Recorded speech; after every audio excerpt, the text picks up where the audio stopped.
여러분 안녕하세요. 알프스의 치과의사 김보성입니다. 오늘은 여러분들과 단어 외우기를 어떻게 해야 하는가에 대해서 한번 알아보도록 하겠습니다. 독일어의 단어 외우기는 영어와는 달리 훨씬 까다롭고 처음 외울 때 제대로 외워 놔야지 나중에 편해집니다. 인생이 우리에게 이미 가르쳐 주듯이 힘들게 얻은 것은 내게 가치가 있고 내 것이 되고 쉽게 얻은 것은 그 가치도 덜하고 쉽게 잃어버리게 됩니다. 운동도 쉽게 편하게 하면 전혀 운동이 되지 않고 근력과 지구력을 제대로 늘리려면 힘들게 운동해야 합니다. 뇌를 트레이닝 시키는 단어를 외우는 일련의 과정도 마찬가지입니다. 사실 저는 의대생 시절에 10년이 넘게 독일어 과외 선생님을 했었습니다. 그리고 믿기 어려우시겠지만 비엔나에서만 무려 몇백 명의 학생들을 가르쳤었습니다. 저랑 가장 빠른 성과를 낸 케이스를 소개하자면 6월에 오스트리아에 처음 입국해서 곧바로 실기시험을 보고 패스한 피아노 전공 유학생이 있었는데 그분과 함께 8월 초부터 독일어 공부를 시작해서 9월 말에 그러니까 무려 2달 만에 B1 시험을 통과하는 그런 경우도 있었습니다. 물론 그 여학생은 태어나서 처음으로 독일어를 배운 거였고 저와 공부를 시작한 이후에는 정말 독일어 전공생처럼 독일어 공부만 했었습니다. 여하간 각설하고 단어를 외우는 것은 언어 공부에 있어서 가장 기초가 되는 것입니다. 마치 집을 지을 때 기초 공사를 하는 것과 같이 아주 중요한 과정이고 독일어 공부의 근간이 되는 아주 핵심적인 과정입니다. 저도 처음에는 아무것도 몰라서 닥치는 대로 두서없이 공부했지만 지금 와서 생각해 보니까 만약 더 효율적으로 공부를 하기 원한다면 절대로 아무 생각 없이 쉽게 접근해서는 안 되고 전략적으로 또한 체계적으로 접근해야 합니다. 내가 만약에 5년에서 7년 유학을 생각하고 있다면 혹은 더 나아가 이곳에 남아서 잡을 찾고 싶다고 한다면 어쩌면 은퇴할 때까지 혹은 평생을 독일어를 쓰면서 살아야 할지도 모릅니다. 이제 이건 그러면 마치 10층짜리 아파트를 짓는 큰 프로젝트라고 했을 때 독일어의 기본기라고 하는 것은 마치 땅을 다지고 깊숙이 파는 그런 기초공사와 같은 것입니다. 그 기초공사가 제대로 되지 않은 경우에는 이제 나중에 아주 골치 아픈 일들이 계속해서 아주 많이 발생할 것입니다. 또한 단어 공부는 책상에 앉아서 3시간씩 집중해서 연속적으로 하는 그런 공부가 아닙니다. 단어를 외운다는 것은 어떤 앞뒤 논리적인 연관성을 위해서 그 연관성을 파악하기 위해서 깊이 생각하는 인텐시브한 뇌의 활동이 필요한 공부가 아닙니다. 단 공부의 빈도가 중요합니다. 즉 짧은 시간에 자주 보는 게 중요하다고 하는 이야기입니다. 여러분들이 하루에 핸드폰을 보는 빈도만큼 그 시간만큼 매일 단어장을 들여다 본다면 여러분들 다 독일어 고수가 될 수 있습니다. 자, 우리 이제 핸드폰 대신에 이제 단어장을 들어봅시다. 휴대한 단어장을 매일 어디서건 버스, 지하철에서건 공강 시간에건 모든 자투리 시간에 휴대폰 대신에 쉬도 때도 없이 자주 들여다봐야 합니다. 여러분들 바쁜 일상에 독일어 단어를 외우는 시간을 따로 할애해서 내지 마시기 바랍니다. 단어장을 늘 휴대하시고 그저 시간이 날 때, 시간을 죽여야 할 때 단어장을 계속해서 보시기 바랍니다. 우선 독일어 단어를 외울 때 특히 명사는 특히 조심하셔야 합니다. 마치 영어를 외울 때처럼 사과는 애플 이렇게 사과, apfel 이렇게 외웠다가는 나중에 아주 번거로운 일들이 발생합니다. 명사를 외울 때는 독일어에서 성과 복수형을 반드시 같이 외우셔야 합니다. 즉 사과 하면은 der Apfel, die Äpfel 이렇게 외우셔야 합니다. 단어장을 정리할 때 복수형을 짧게 생략해서 쓰는 것도 안 되고 성을 S, E 아니면 R 이렇게 앞규어증으로 그러니까 줄임말로 적는 것도 안 됩니다. 굳이 번거롭더라도 여러분들 굳이 한번 der Apfel, die Äpfel 이렇게 굳이 한번 더 써주시기 바랍니다. 제가 왜 이렇게 이야기를 하는지 여러분들이 몇 년이 지나면 이해하게 될 것입니다. 제가 과외할 때 꼭 이렇게 단어 시험을 받고 복수형과 단어의 성이 틀린 경우는 그 단어를 틀리게 제청했습니다. 즉 내가 성과 복수형을 정확히 모르는 그 단어는 나중에 독일어 작문에 들어갈 때 절대 올바르게 사용할 수 없습니다. 바로 이 점이 독일어가 처음 배우기 어려운 언어인 이유입니다. 또 한 가지 정말 중요한 것은 포인트인데요.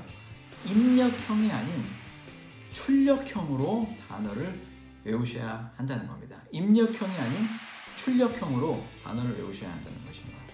입력형으로 단어를 외운다고 하는 것은 여러분들이 여지껏 단어를 외운 것처럼 단어장을 그저 단지 눈으로 들여다 본다든지 아니면 깜지에 무조건 여러 번 적는다든지 사전을 찾아서 뜻을 이해하는 공부법입니다. 깜지식 공부는 제가 중학교 다니던 시절 90년대에 하던 공부법입니다.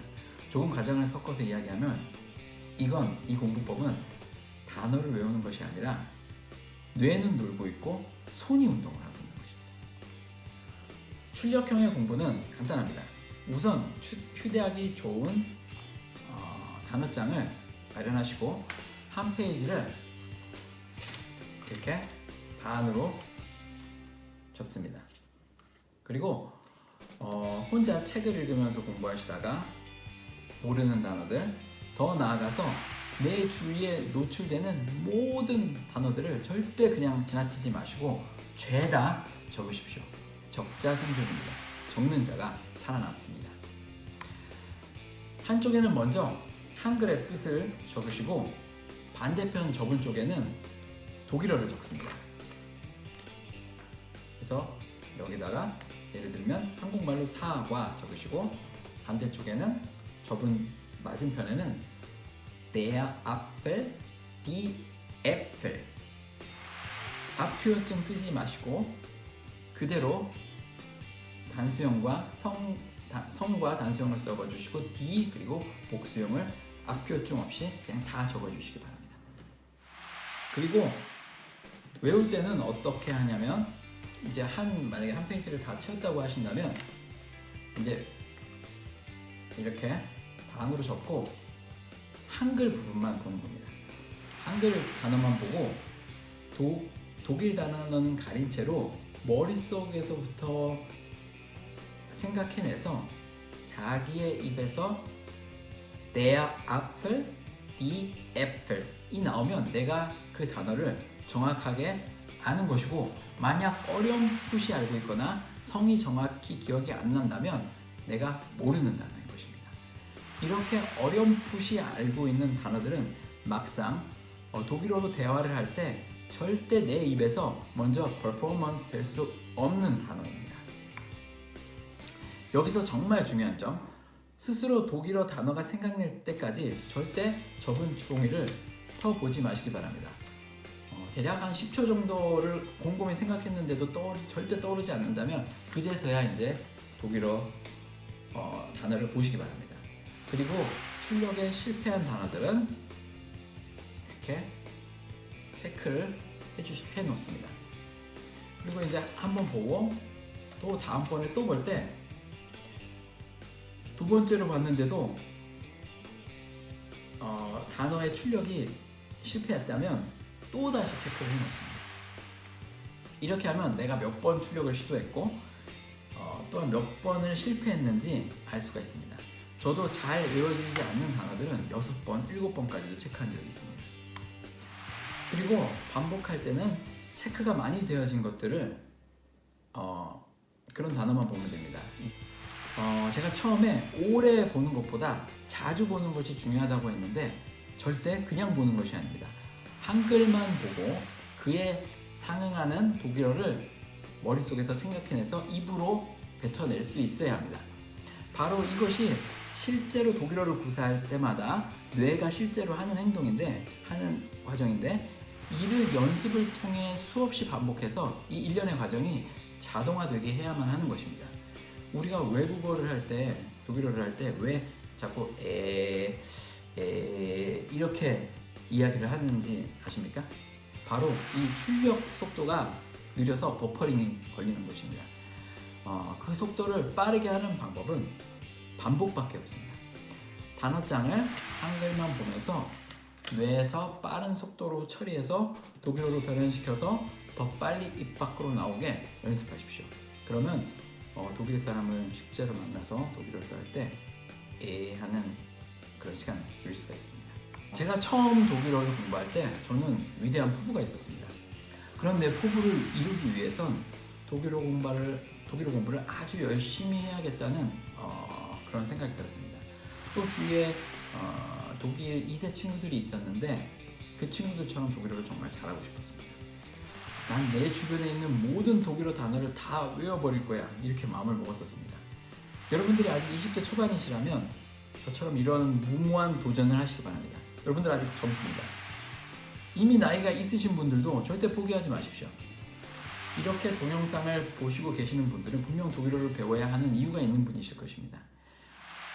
여러분 혹시 이곳에서 계속 살아야 할 일이 생길지도 모릅니다. 외국에 사신다면 내가 사는 이 사회에 동화되고 교류하며 사시기 바랍니다. 외국에 살면서 한국 사람들끼리만 모이며 이 넓은 유럽 대륙에서 한국 사람들끼리만 섬 같은 생활을 하시지 마시기 바랍니다. 주위에 있는 모든 독일어를 찾아보십시오. 지나다니면서 보이는 모든 활자의 뜻을 찾아보십시오. 그리고 단어장에 적어 놓으십시오. 집에 내 이름으로 오는 모든 편지가 아직 많이 오지 않는다면 모든 전단지라도 하나씩 그 뜻을 다 찾아보시기 바랍니다. 여러분, 파리채로 집안에서 귀찮게 보는 모기를 하나하나 다 때려잡는 심정으로 모르는 단어를 하나하나 다 정복해 나가시기 바랍니다. 지금 여지껏 자신이 해온 독일어 방법이 그다지 성과가 없었다면 앞으로 같은 방법으로 공부했을 때도 비슷한 성과가 나올 것입니다. 획기적인 방법이 필요합니다. 성과라고 하는 것은 능률 곱하기 시간입니다. 능률을 높이는 법을 이제 아셨으니까 여러분도 시간을 투자하시기 바랍니다. 자주 단어장을 들여다보시기 바랍니다. 그리고 그냥 들여다보는 것이 아니라 머리 안에 어딘가에 저장되어 있는 독일어를 끄집어내서 빠른 속도로 입 밖으로 내는 훈련을 하시기 바랍니다. 여러분, 건승하시기 바랍니다.